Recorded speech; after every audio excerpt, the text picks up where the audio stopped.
Vamos a continuar con la segunda y casi última parte del capítulo 15, que es el que estamos estudiando, amén, de esta serie de la Epístola a los Romanos. Nuestro pastor compartió la semana pasada, todavía el apóstol seguía apuntando el interés de su carta hacia la unidad en cuanto a los hermanos débiles y fuertes en la fe, ¿se recuerda? Y en esta ocasión vamos a pasar a esta parte, por decirlo, a la parte donde concluye ya con este tema, pero concluye el apóstol en una especie de disculpa por todo lo que les ha dicho y la manera tan apasionada con la que ha escrito y la manera en la que ha exhortado a la iglesia en Roma. El apóstol escribe como disculpándose por esta exhortación, que si bien no es disciplina, pero sí fue hacerles ver, tanto a judíos como gentiles, a cristianos como judíos, cristianos, gentiles que no eran de raza judía, hace verles la condición del corazón. Amén. Y muy bien, esta enseñanza en el libro de Romanos, capítulo 15, si me acompaña, por favor, en el capítulo 15, versículo 14, se titula Ofrendas para Cristo.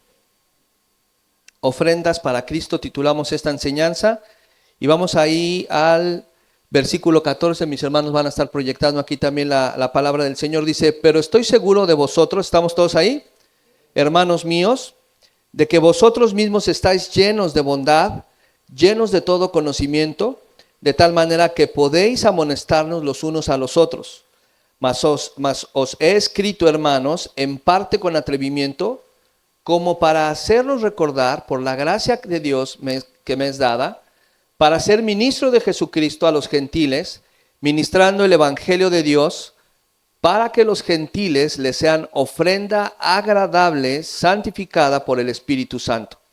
Versículo 17 dice: tengo pues de qué gloriarme en Cristo Jesús en lo que a Dios se refiere, porque no osaría hablar sino de lo que Cristo ha hecho por medio de mí, para la obediencia de los gentiles con la palabra y con las obras, con potencia de señales y prodigios en el poder de Dios, en el poder del Espíritu de Dios, de manera que desde Jerusalén y por los alrededores hasta Ilírico, todo lo he llenado del Evangelio de Cristo.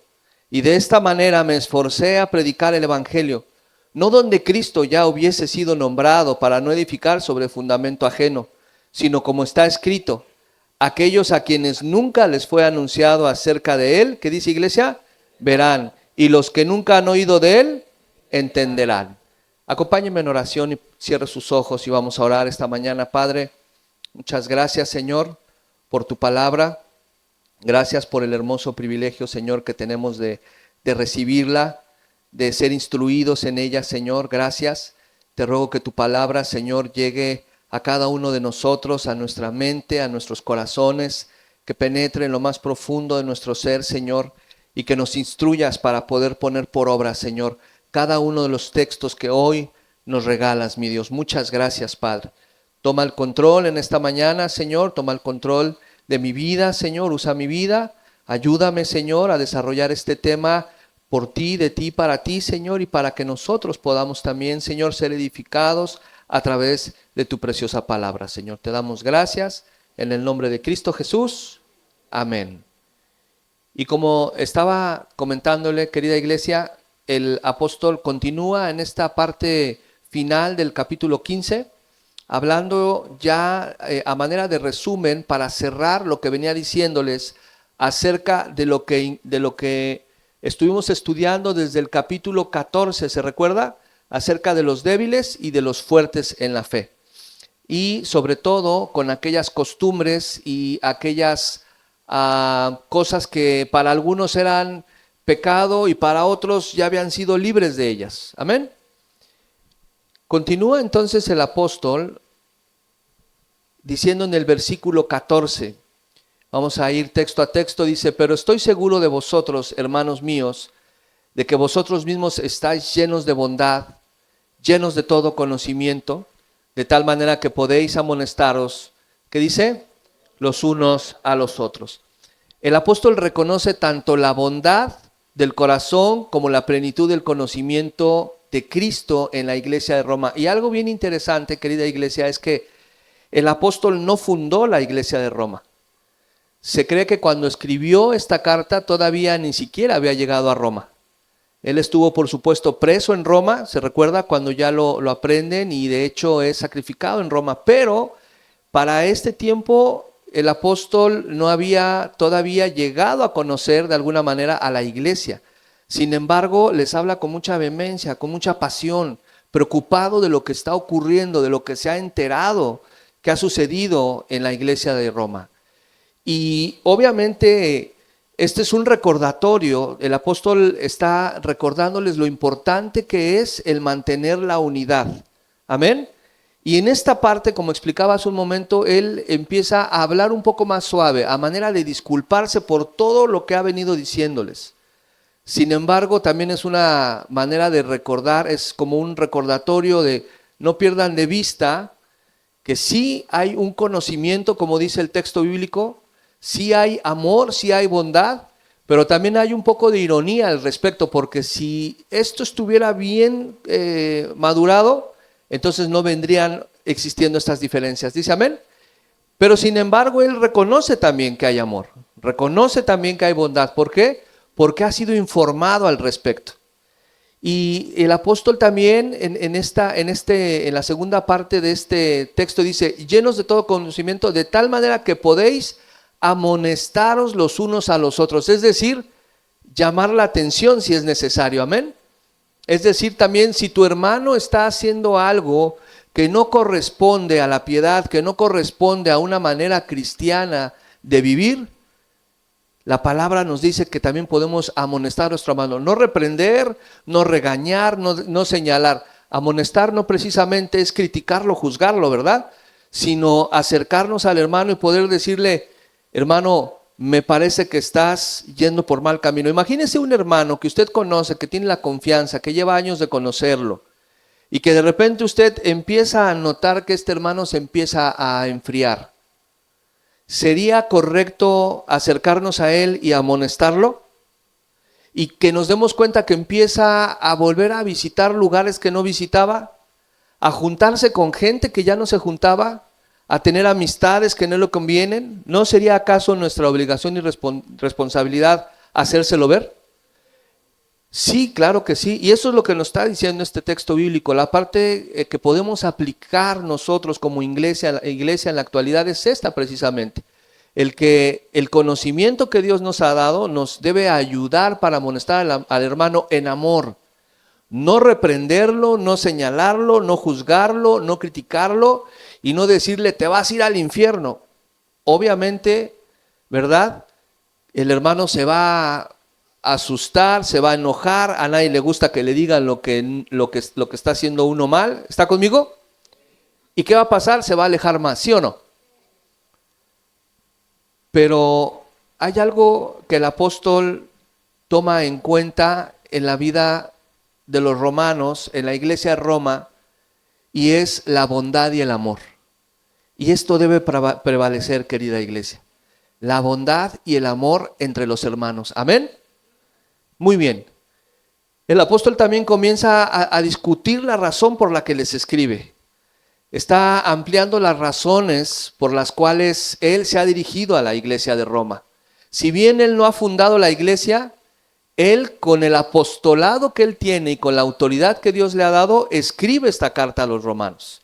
Y esto lo anuncia en el libro de Romanos, en el capítulo 1, versículo 8. Si me acompaña, por favor, ahí a Romanos 1:8, me parece que lo vamos a proyectar acá. Dice la palabra del Señor: primeramente doy gracias a mi Dios, ¿mediante quién? Mediante Jesucristo, con respecto a todos vosotros, de que vuestra fe se divulga por todo el mundo. Entonces, él ya había escuchado esto, amén. Y él, en esta autoridad apostólica, escribe esta carta exhortando a la iglesia de Roma. Esto es un elogio sincero, no está siendo sarcástico el apóstol. Es un elogio sincero, pero también usa, insisto, esta leve ironía de que existe este amor y esta bondad, pero también hay mucho todavía que madurar en cuanto a las diferencias que estaban presentando en aquel entonces la iglesia. Otra parte, querida iglesia, que podemos aplicar en este texto bíblico es cuántos estamos dispuestos. Ahorita escuchamos o compartía acerca de aquel hermano que estamos viendo que está fallando, que se está enfriando, que cayó, amén. Aquel hermano que había sido rescatado de algún vicio y vuelve a caer, aquel hermano que había dejado la pornografía y recae. Pero ¿qué pasa cuando somos nosotros los que somos exhortados? Esta es la otra cara de la moneda. ¿A cuántos les gusta ser exhortados? No levante su mano. Pero yo creo que a nadie le gusta ser exhortado. Cuando nos dicen nuestros errores o nuestras fallas, no se genera un gozo dentro de nosotros. Piense no solamente en lo espiritual, piense en el trabajo, por ejemplo. Cuando nuestros líderes, nuestros jefes nos llaman la atención, nos sentimos mal, ¿sí o no? No nos gusta equivocarnos, ¿sí o no? Cuando los maestros le llaman la atención a los jóvenes en las escuelas, los jóvenes no son los más felices, ¿verdad? Cuando nuestros padres nos llaman la atención, tampoco somos los más felices. Y de hecho, una de las reacciones naturales del ser humano es la rebeldía. Porque cuando nos exhortan, cuando nos llaman la atención, lo primero que queremos es justificar por qué actuamos así. ¿Sí o no? Queremos justificar, no, pero es que también el compañero de trabajo, es que yo hice esto porque también tú no lo conoces a él. Y si nos exhortan los maestros, queremos justificar el por qué, pues es que, y hay muchísimas razones, económicas, de tiempo, de carga de trabajo. Hay muchas razones por las cuales siempre queremos justificar cuando nos exhortan. No se diga a nuestros padres, porque respondemos. Yo creo que muchos de los que estamos aquí nos tocó la época donde responderle a mamá o a papá era seguro una reacción con la famosa chancla, ¿no? O el cinturón. O todavía no terminabas de decir lo que estabas diciendo cuando ya sentías así, ¡zas! La cachetada, ¿no?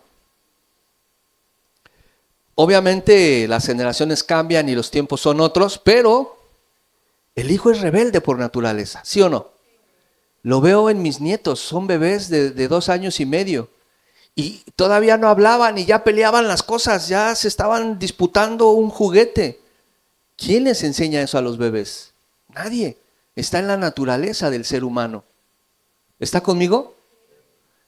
Y entonces, cuando somos exhortados y que somos evidenciados, porque hay un momento donde puede ser exhortado injustificadamente o sin razón, pero cuando somos evidenciados y el pecado sale a la luz, la actitud sale a la luz, mi comportamiento, mi carácter sale a la luz, hay un enojo dentro de nosotros. ¿O será que soy yo el único que lo ha experimentado? Y no nos gusta que nos llamen la atención. Ahora, imagínense cuando nuestros pastores nos llaman la atención. No nos gusta que nos llamen la atención. Pensamos en dejar la iglesia, pensamos en ya no venir, pensamos en irme a otro lado, pensamos en dejarle de hablar al hermano, a la hermana. No nos gusta que nos llamen la atención y a veces sentimos que menos los pastores o menos un hermano. Y Dios a través de la palabra nos muestra que es la responsabilidad de la iglesia dada por Cristo el amonestarnos los unos a los otros. Así que dile a tu hermano que está al lado, cuando algún hermano te amoneste, dile, vamos, ahí, dígale, cuando algún hermano te amoneste, aguanta vara. Hay que aguantar vara, hermano Samuel. ¿Dice amén? No te enojes a la primera.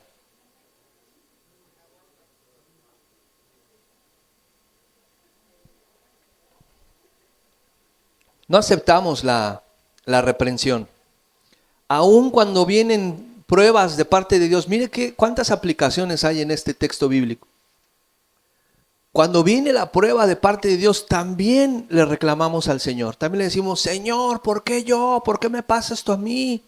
Si vengo haciendo las cosas bien, vengo portándome bien, vengo siguiendo el consejo, vengo obedeciendo la palabra, y pasa una prueba y le reclamamos a Dios.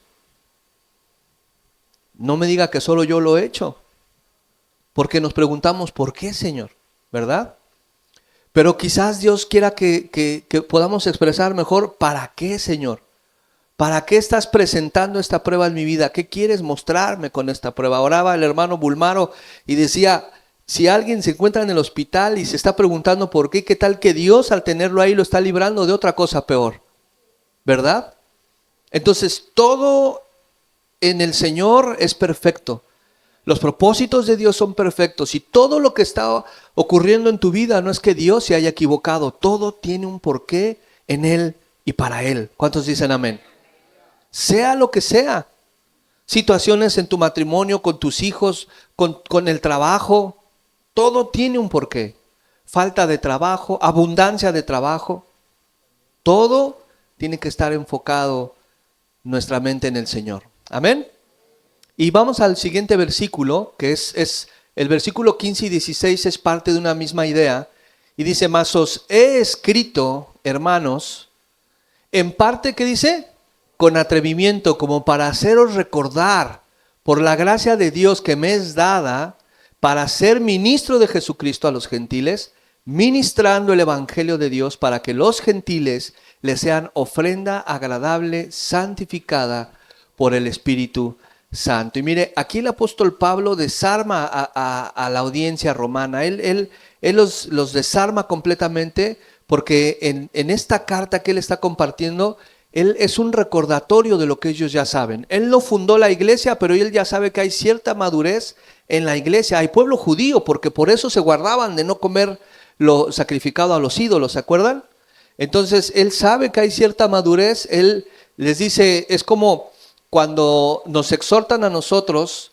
Imagínense que usted ya tiene 10, 15, 20 años en Cristo y usted se patina y hace algo que dices, no es posible.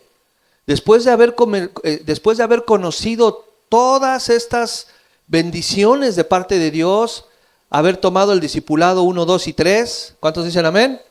Haber aprendidome los textos bíblicos, haber caminado ya, estuve en el ministerio en este y este ministerio, y de repente como seres humanos fallamos. Es como si, imagínense que le dijeran, tú ya conoces todo esto, no hay que enseñarte desde el principio, fallaste, está bien, te equivocaste, levántate, porque tú sabes que tu fortaleza es Jesús. ¿Cuántos dicen amén? Tú sabes que en Cristo está la salvación, que eso que tú conociste no sea para que lo eches como un peso muerto en tu espalda y digas, soy un hipócrita, ya no sirvo, me equivoqué, mejor no vuelvo a la iglesia porque la regué. Mejor decir, Señor, fallé, pero aquí estoy imperfecto, Señor, levántame, vuelve a usarme. Amén. Ayúdame, Señor, y Dios, que es bueno, restaura nuestras vidas. ¿Cuántos dicen amén? Y el apóstol lo que le está diciendo es esto, los desarma y les dice, dejen esas cosas atrás ya. ¿Está conmigo? Dejen esas cosas atrás. Discúlpenme, hermanos, por este atrevimiento de haberles hablado de esa manera. Es como si se estuviera disculpando. Como para hacerles recordar lo que ya saben. Cuando a veces nos exhortan, queremos que nos exhorten suavecito, pero queremos exhortar con dureza. Hay una gran diferencia. Cuando me exhortan a mí, quiero que me exhorten suavecito porque me duele. Porque ya soy el hermano que ya tiene años en esto. No me tienes que recordar todo, porque yo ya sé, yo hasta fui líder, yo hasta fui esto, yo hasta fui el otro. Yo sé que tengo qué es lo que hacer. Sí, pero fallamos. Entonces nos gusta que nos soben en la exhortación. Pero cuando exhortamos somos duros y señalamos. Y esta es la aplicación en esta parte de la escritura, queridos hermanos. Que lejos de ver el por qué te equivocaste, por qué tomaste esa decisión, por qué lo volviste a hacer, por qué no entiendes, no vas a entender. Mejor le recordemos en quién hay esperanza, y ese es en Cristo Jesús. Y Él nos llamó porque somos imperfectos. ¿Cuántos dicen amén? Él nos llamó porque no había nada que pudiera Él obtener de nosotros. Nos llamó porque no somos nada, somos polvo, dice la Escritura. Pero aún así puso su mirada sobre nosotros.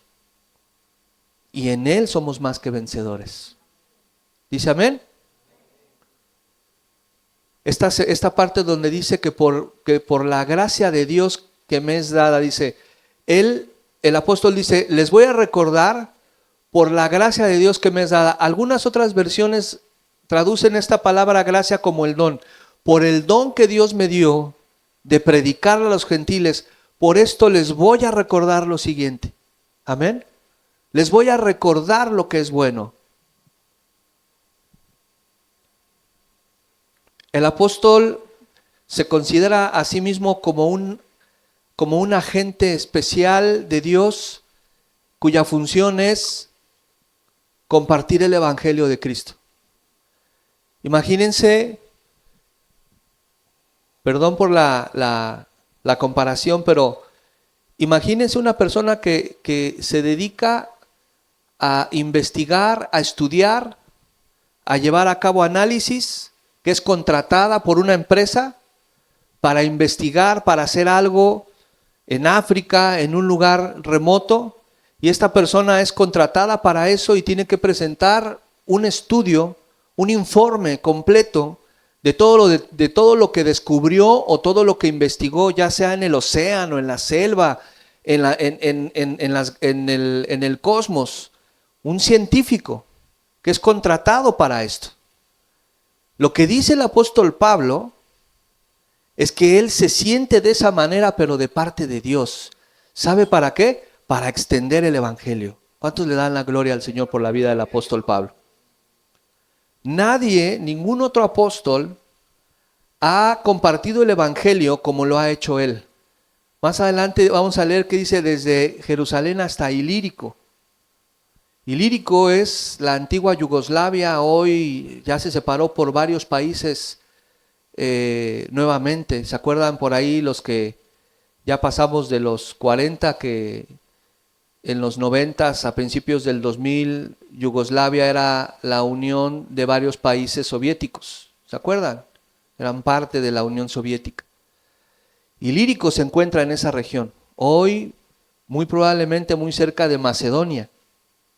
Entonces, imagínense que el apóstol le dijo a Dios, ve, no sabes con qué te vas a encontrar, no sabes si va a haber peligros, no sabes si vas a naufragar, no sabes si te va a morder la serpiente, no sabes si vas a ser apedreado, no sabes si te van a aceptar, no sabes si te van a rechazar, pero ve y distribuye todo este conocimiento en toda esta región. Qué hermoso que el Señor haya usado a un hombre de esta manera, transmitiendo el evangelio como nadie más lo ha hecho. ¿Se goza por eso? Y entonces el apóstol se considera un agente especial de Dios para compartir el evangelio de su Hijo Jesucristo. Él sabe que de él no hay ningún sacrificio, amén. Él no hizo el sacrificio en la cruz, él lo sabe perfectamente bien. Pero él tiene la responsabilidad de presentar a los gentiles como una ofrenda agradable para Dios. Lo vamos a leer más adelante. La parte B del versículo 16 dice, para que los gentiles, dice, sean ofrenda agradable, santificada por el Espíritu Santo. Él no conoció a Cristo para alcanzar su salvación. Por supuesto, su salvación va implícita. Amén. Él llegó a Cristo para ser usado por Cristo y llevar a los gentiles y preparar a los gentiles como una ofrenda agradable a Dios. ¿Cuántos dicen amén a esto? Es lo que dice esta parte. Para que los gentiles le sean ofrenda agradable, santificada por el Espíritu Santo. ¿Y cuántos saben que nosotros somos la iglesia que no somos de cepa judía? Amén. Y somos la iglesia de Dios, somos la iglesia de Cristo. ¿Podríamos considerarnos entre los gentiles? ¿No judíos? Entonces, el propósito es que usted y yo seamos una ofrenda agradable para el Señor. ¿En qué, hermano Martín? En la vida como se desarrolla diariamente mi persona. Amén. Cómo vivo, cómo pienso, cómo hablo, cómo camino en las cosas del Señor, cómo reacciono. Y todos los días es un reto, ¿sí o no? Todos los días es un reto. Todos los días vienen situaciones que nos hacen enojar, ¿sí o no? Y más cuando somos casados y de repente no logramos ponernos de acuerdo, viene el enojo, ¿verdad? Y a veces queremos obtener algo de la pareja que haga cambiar mi estado de ánimo. Pero en realidad el único que lo puede hacer es Cristo. Cuando yo voy a Él y reconozco, Señor, hace 10 minutos te pedí perdón por cómo actué, nuevamente te vuelvo a pedir perdón, Señor. Y si es cada 5, Él nos recibe cada 5 minutos. Es un proceso en el que Él va transformando nuestras vidas. No decir, ya me cansé de estar pidiendo perdón al Señor y no cambio y sigo siendo el mismo. Él es el que te va a transformar. Él no se equivoca, Él no va a ir a tu ritmo. No lo va a hacer a la manera que tú quieres, sino lo va a hacer conforme Él ha planeado tu vida desde antes de que fueras creado en el vientre de tu madre.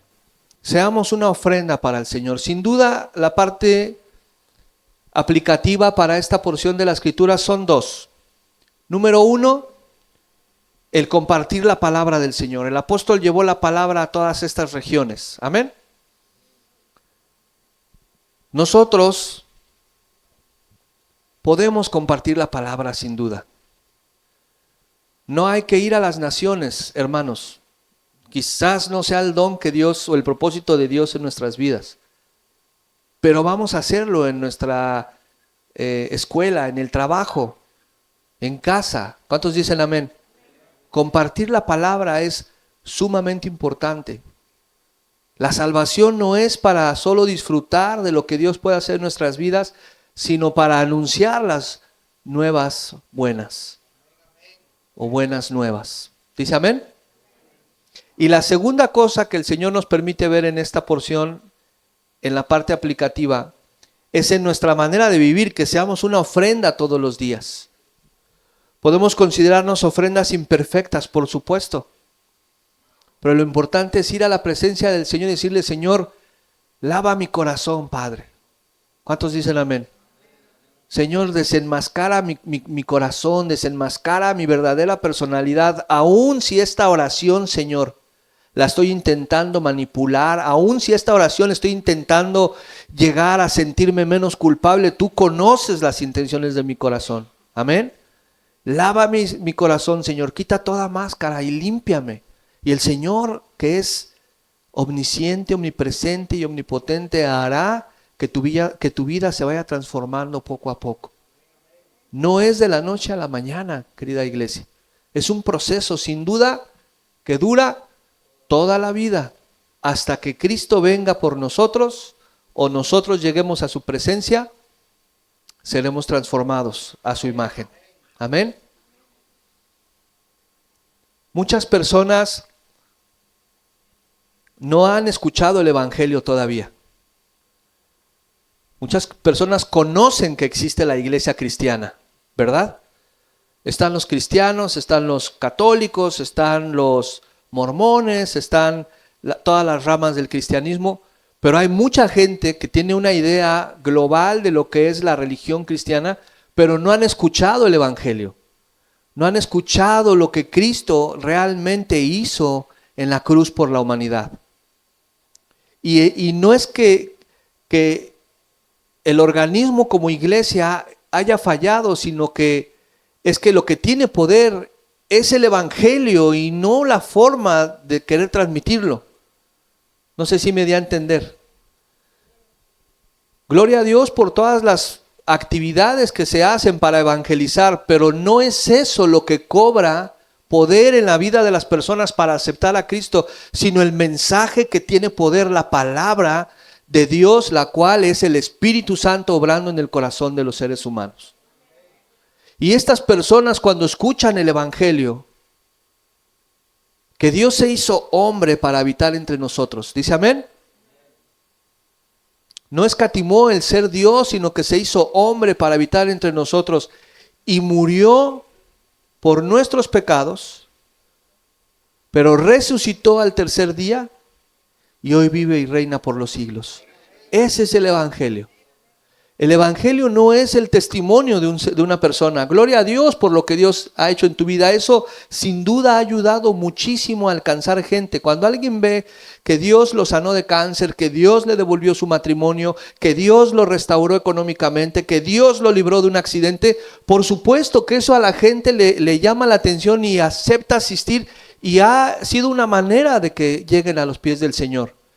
Pero gloria a Dios por eso, pero el Evangelio es Cristo resucitado para gloria y honra de su nombre. ¿Cuántos dicen amén? Ese es el Evangelio y la gente no lo ha escuchado. Si tú compartes tu testimonio y eso ayuda, está bien. Pero lo más importante, querida iglesia, es que la gente conozca de Cristo. Sepa quién es la persona de Cristo. Amén. Continuamos con el versículo 17 y 18, dice: tengo pues de qué gloriarme en Cristo Jesús en lo que a Dios se refiere, porque no osaría hablar sino de lo que Cristo ha hecho por medio de mí para la obediencia de los gentiles. ¿Qué dice? Con la palabra y con las obras. Esto es como resultado de lo que viene hablando en el versículo 16. Esto es como cierra la idea del versículo 15 y 16 con esto, donde el apóstol nuevamente, al no ser una iglesia que él fundó, probablemente no todos consideren la autoridad del apóstol Pablo. Amén. Porque él no ha hecho presencia allá. Él no fundó la iglesia. Entonces, podría presentarse que la iglesia judía la iglesia gentil que ya ha conocido el trabajo de Pablo tenga este reconocimiento, pero puede ser que la iglesia judía no, o al revés, no lo sabemos. Pero para no dejar dudas de su autoridad, él cita el versículo 1:5, que dice: y por quien recibimos la gracia y el apostolado para la obediencia a la fe, ¿qué dice iglesia? En todas las naciones por amor de su nombre. Aquí él está una vez más afirmando, dice: y por quien recibimos, se refiere al Señor Jesús, la gracia y el apostolado para la obediencia a la fe en todas las naciones por amor a su nombre. Es decir, él está hablando de que aunque la iglesia de Roma no lo conozca, aunque inclusive no haya escuchado del trabajo que él ha hecho, él está hablando que lo que ha dicho lo ha dicho con autoridad, con mesura y al final con respeto. Y esta idea, querida iglesia, nos va a llevar al cierre de la enseñanza. Pero algo sumamente importante que debemos resaltar de este texto bíblico es que todo esto lo ha hecho con algo que caracteriza al apóstol: humildad. Nada de esto lo ha hecho para gloriarse, ni para presentar sus credenciales, ni para presumirles, ni para decirles: ahí voy, hacia allá, y voy a amonestaros y voy a reprenderlos. Lo ha hecho con mucha humildad. ¿Y qué podemos rescatar de este texto bíblico para la iglesia hoy en día? Sin duda la humildad de cómo nos comportamos y nos dirigimos con aquellos hermanos que para algunos o para nosotros puedan ser débiles en la fe, puedan ser todavía hermanos inmaduros, puedan ser hermanos que están empezando. Hablábamos hace un momento de compartir el Evangelio de Cristo, ¿verdad? Y van a haber muchas dudas, ¿sí o no? Imagínense que usted le comparte el Evangelio a una persona, vamos a pensar de la iglesia tradicional. Mire, yo no recuerdo, sino hasta tal vez en mis 25 años, cuando alguien me compartió de Cristo, Yo no recuerdo, al menos, tal vez lo hicieron cuando fui niño, pero yo no tenía claro el sacrificio de Cristo en la cruz. Yo veía un crucifijo con un Cristo colgado en las casas, en un cuadro, en la iglesia, pero mi mente, ya siendo un adulto joven, no dimensionaba eso. ¿Qué significaba que el Hijo de Dios haya dado su vida? Y pasaban la película de las, ¿cómo se llamaba cada Semana Santa? La Pasión de Cristo, pero la pasaban allá en el Canal 5 hace como 30 años. Cada Semana Santa, ¿sí o no? Y la ponían los padres y uno la veía, pero no discernía por qué sucedía todo eso. Jesús, el Hijo de Dios. Entonces, imagínense que llega gente, tú le compartes el Evangelio y va a llegar gente que tiene muchas preguntas, ¿sí o no? Y que todavía a lo mejor le va a costar trabajo dejar de creer que María tiene cierta autoridad divina, o que es o que para ellos ya no es una deidad. ¿Está conmigo? Y no debemos de entrar en una explicación o enseñanza correctiva al mismo tiempo. No puede ser lo mismo. No podemos enseñar y corregir los errores de lo que esa persona haya aprendido en la antigüedad, en su pasado. ¿Está conmigo?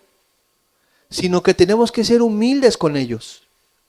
Va a llegar un momento en donde podamos hablar de esos temas, por supuesto, pero no podemos ser una iglesia que todo lo que esa persona aprendió, escuchó, vivió, sea señalado y se lo echemos en cara, porque esa gente se siente rechazada.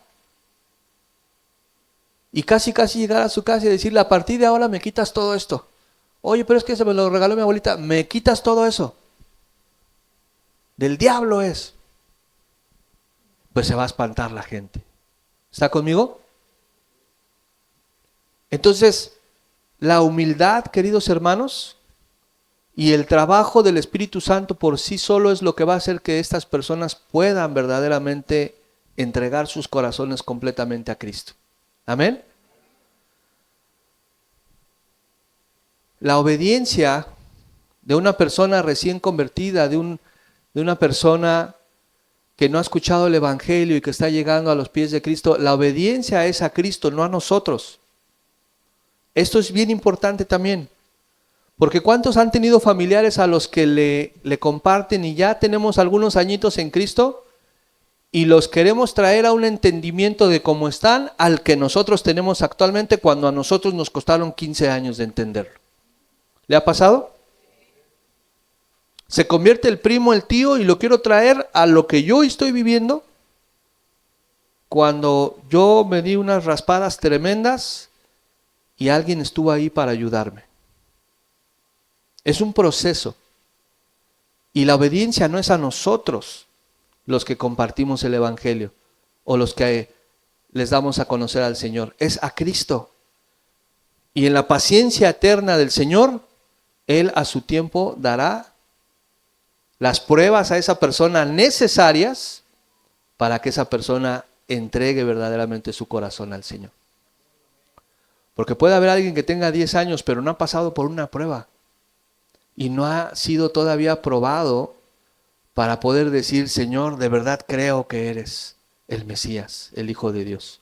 Amén. Es bien importante, queridos hermanos,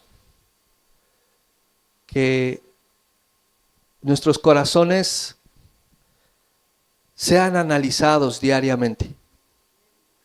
Tenemos que analizar nuestro corazón diariamente. Señor, dice su palabra, ¿verdad? Examina mi corazón. ¿Ves si en él hay caminos de qué? De perversión. Es bien importante examinar nuestros corazones diariamente. Señor, ¿hay envidia? ¿Hay altivez? ¿Hay orgullo? ¿Hay resentimiento? ¿Hay falta de perdón? ¿Hay, Señor, todavía hay alguna práctica que no pueda dejar de hacer? Como tomar lo que no es mío, como ver lo que no debo. Pero en el corazón están guardadas todas estas cosas.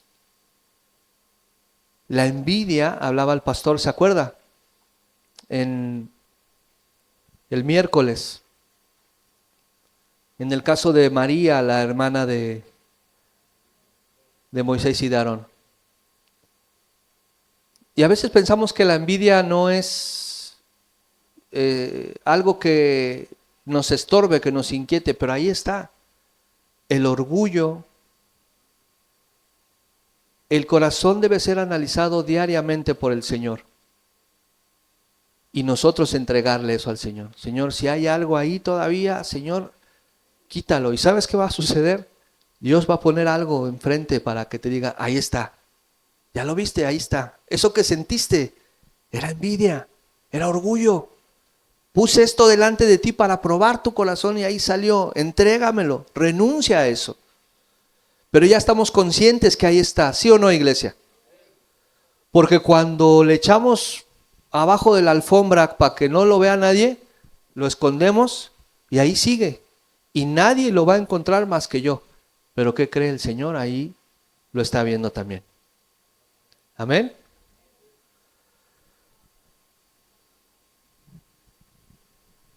En ese escudriñar nuestros corazones, querida iglesia, va a haber momentos difíciles, tal vez de prueba, tal vez de dolor, tal vez de decepción, tal vez hasta de vergüenza, porque cuando nos damos cuenta cómo actuamos y volteamos hacia atrás, nos sentimos avergonzados de lo que hicimos.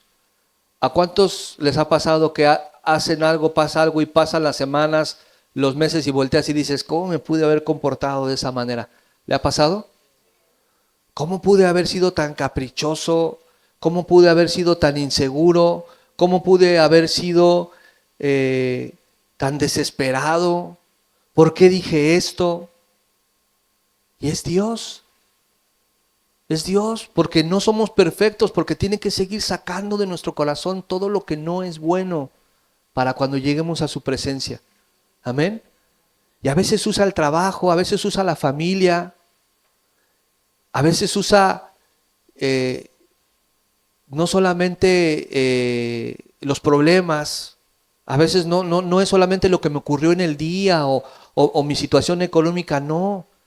A veces Dios también usa a la iglesia, a los hermanos, para que podamos ver en un espejo cómo estamos. ¿Está conmigo? Y a veces eso no nos gusta, pero es necesario. Por eso Dios trabaja tanto en nosotros como un hermoso artesano que no para de hacer la obra en nosotros. Y aún bajando de este altar y saliendo de aquí, yo soy imperfecto y me equivoco y le fallo a mi esposa, a veces le actúo como no debo de actuar. ¿Está conmigo?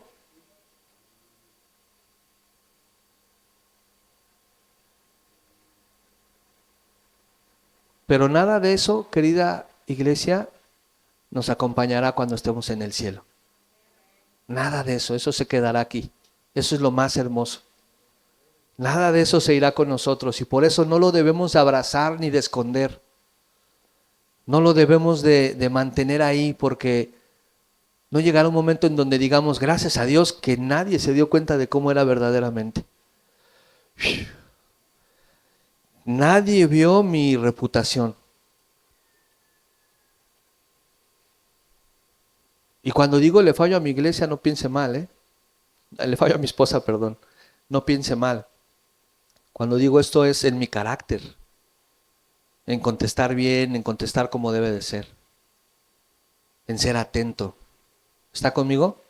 Con mis hijos también, con la gente. Pero nada de eso nos va a acompañar, le explicaba.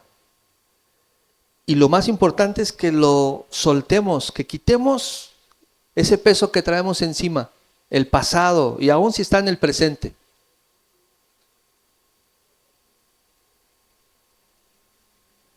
Para cuando lleguemos a su presencia, el Señor pueda ver que nuestro objetivo fue obedecerlo siempre. Amén. Que lo hagamos pensando en Él. Señor, dejo esto por ti. Dejo la envidia por ti, Señor.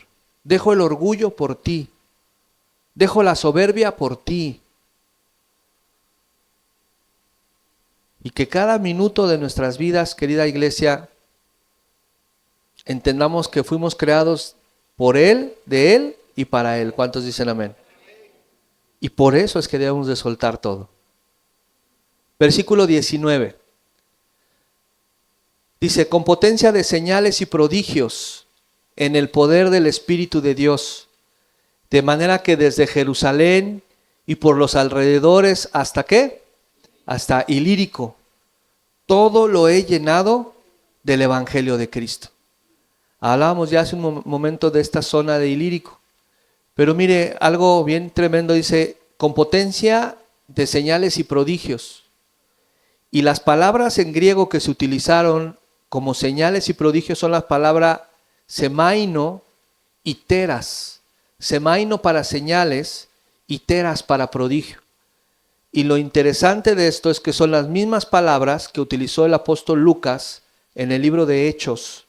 En repetidas ocasiones, solamente quise citar 3 para que veamos el contexto. Y vamos a ellas, por favor, son tan amables. Hechos 4:30.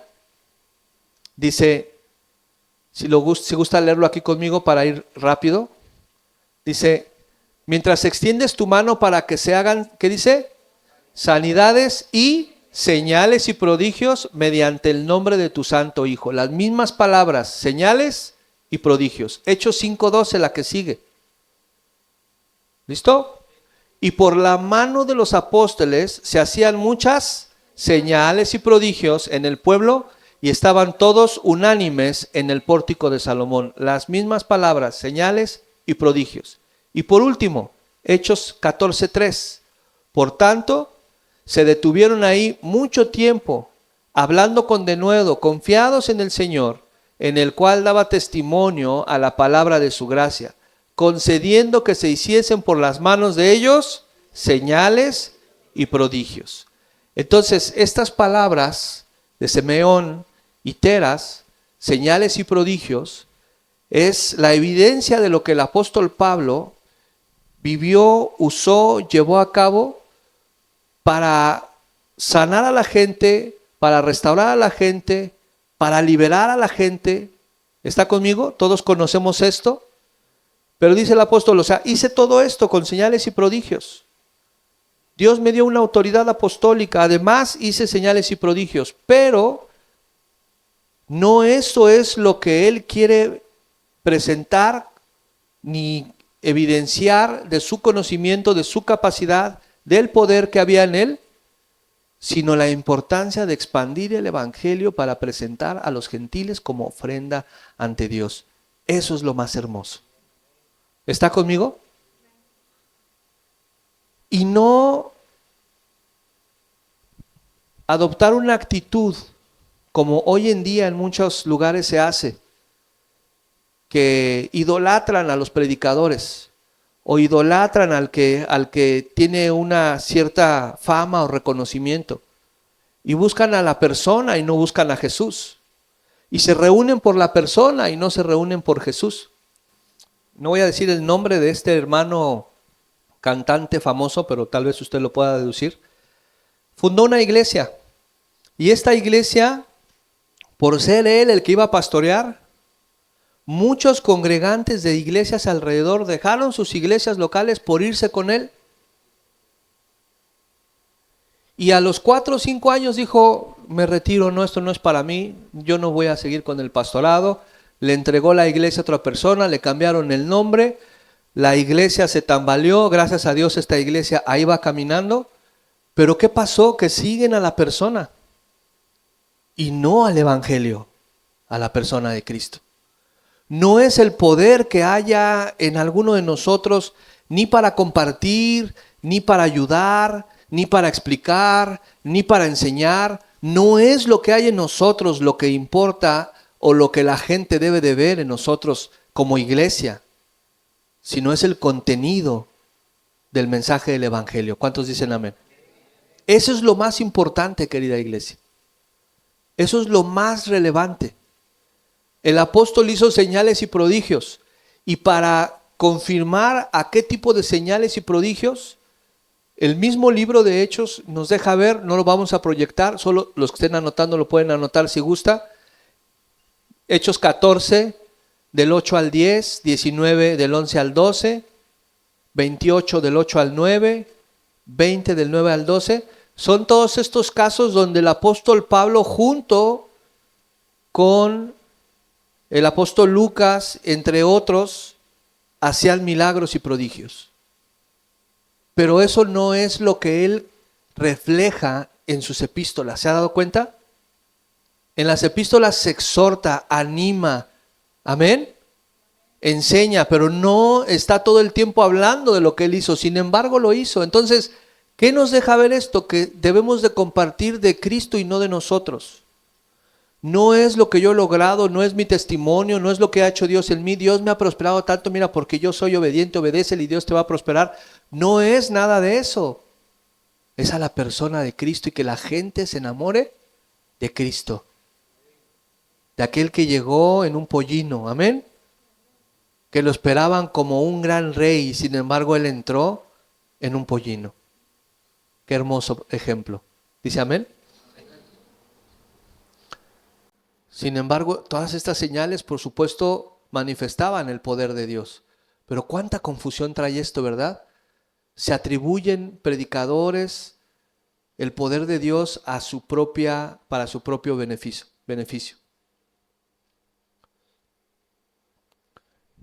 Y cierra el apóstol en el versículo 20-21 diciendo: y de esta manera me esforcé a predicar el evangelio, no donde Cristo ya hubiese sido nombrado. ¿Para qué, iglesia? Para no edificar sobre fundamento ajeno. 21. Sino como está escrito: aquellos a quienes nunca les fue anunciado acerca de él verán, y los que nunca han oído de él entenderán. Mire, querida iglesia, el apóstol por más de 10 años se dedicó a expandir el evangelio en todas estas zonas, en toda esta región, desde Jerusalén hasta Ilírico.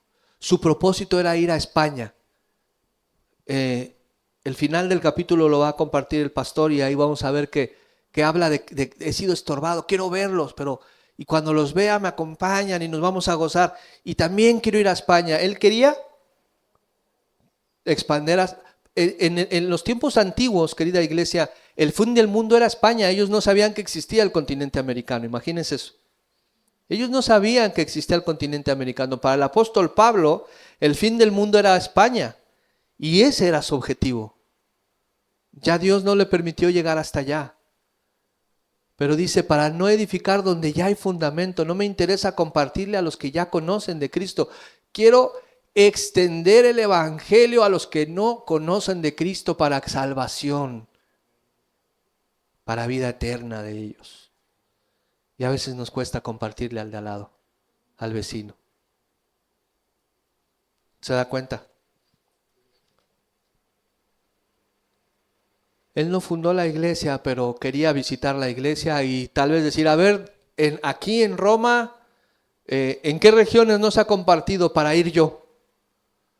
No quiero compartir donde ya hay una iglesia fundada, sino quiero ir a donde hay necesidad. ¿Cuántos dicen amén? Donde la gente no tiene esperanza, donde la gente no sabe que Dios puede brindarle consuelo, paz y descanso a su corazón. No que lo va a sacar de la enfermedad o de la situación económica, pero donde su corazón puede descansar. ¿Cuántos dicen amén?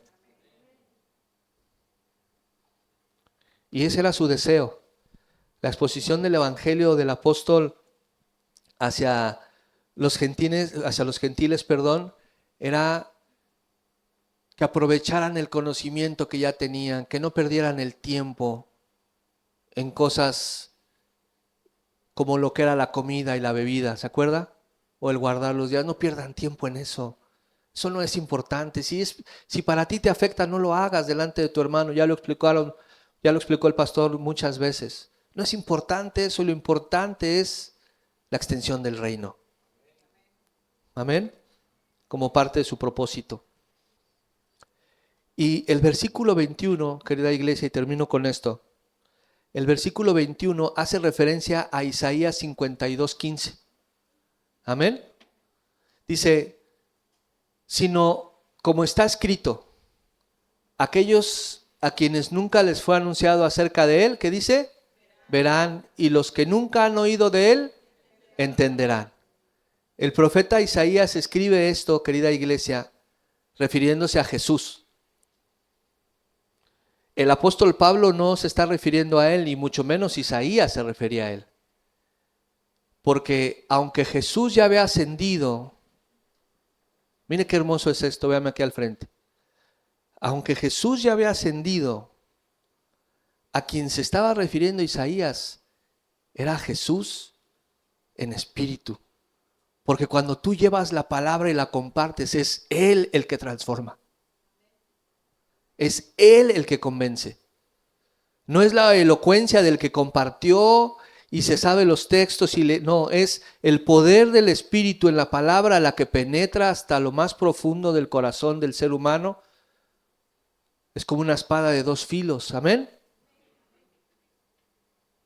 Jesús ya no estaba físicamente, pero estaba el Espíritu Santo que se encargaría de que esta palabra, que los que nunca habían oído de Él, entenderían. ¿Por qué? Porque el Espíritu es el que da discernimiento en el corazón y en la mente para aceptar al Hijo de Dios, aunque no hayan estado con Él 60, 70 años atrás viendo lo que había ocurrido. Solo por la palabra iban a ser convencidos. ¿Cuántos dicen amén? Y es el Espíritu Santo hoy el que se encarga de convencer al ser humano en este tiempo. ¿De juicio? ¿De justicia? ¿Y de qué? Y de pecado. Amén. Para el arrepentimiento. Es el Espíritu Santo. Amén. Entonces, en conclusión, querida iglesia, y termino con esto. Obediencia, humildad, nuestra vida como una ofrenda agradable para el Señor, porque como gentiles eso es lo que Él busca en nosotros. Y como esta enseñanza se tituló Ofrendas para Cristo. Amén. Seamos ofrendas para el Señor en obediencia y en humildad. Si nos exhortan, aceptando la exhortación.